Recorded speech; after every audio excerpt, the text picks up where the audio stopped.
New day, new vlog. Czech or Hungary? Yan yung kalamitan tanong sa akin ngayon during my live and even sa comment section. So sasagutin ko yan based on my personal assessment, personal experience here in Hungary, and sa mga information na nakukuha ko sa mga network friend ko dito sa platform, like kay Anika na nasa Czech at kay Boss Amo, and even dun sa mga tropa na na-meet ko dito sa platform na kasalukuyan nagtatrabaho sa Czech. Salamat sa inyong suporta and shoutout sa inyo. Okay. But before sagutin yung tanong nyo, I just want to remind you, iba-iba kasi tayo ng perspective, plans, and goals sa buhay. So if my answer will not meet your standard, please pardon me. Okay, sana natin sa sahod. Siyempre, interesting part yan. Sa sahod, Hungary and Czech, pareho yung offer. Nakadepende lagi sa employer, sa schedule, and sa overtime, at saka dun sa mga bonuses na binibigay ng company kung saan ka magtatrabaho. So walang exact amount kasi iba-iba yung sahod. Did you get the point? So in terms naman sa privilege, lamang na lamang ang Czech Republic. Bakit? Kasi sa Czech Republic, pwede mong kunin yung family mo if you meet the salary standard for family reunification. Yun ang wala kami ngayon dito sa bansang Hungary.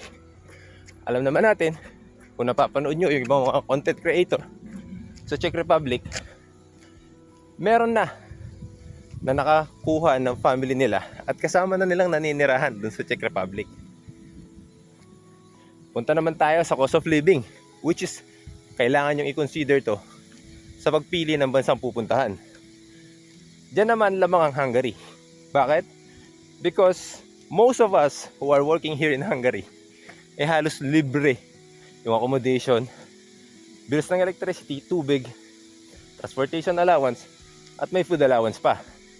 Sa Czech kasi, most of them, they are the one who are paying for their house, bills, transportation, and food allowance. And then, in terms naman, dun sa sinatawag na security of tenure, lamang na lamang ang Czech Republic.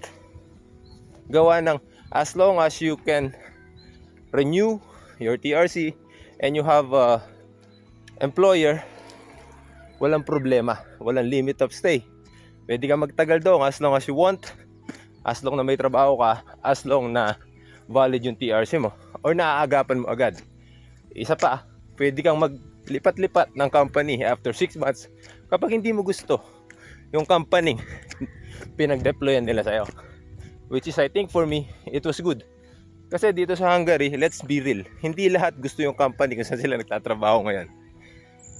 Gusto nilang lumipat, but because we are working under the agency, sometimes, or mostly, it is impossible for us to do that unless the agency will grant us yung request na ilipat tayo ng company.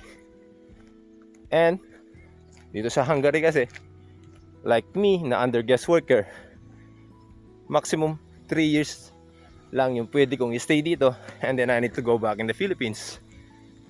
So yun lang. I hope nabigyan ko kayo ng konting idea at kayo na bahalang pumili. Your life, your choice. Hope for the best in the future mga bossing. Ciao. Medyo napatagal yung video.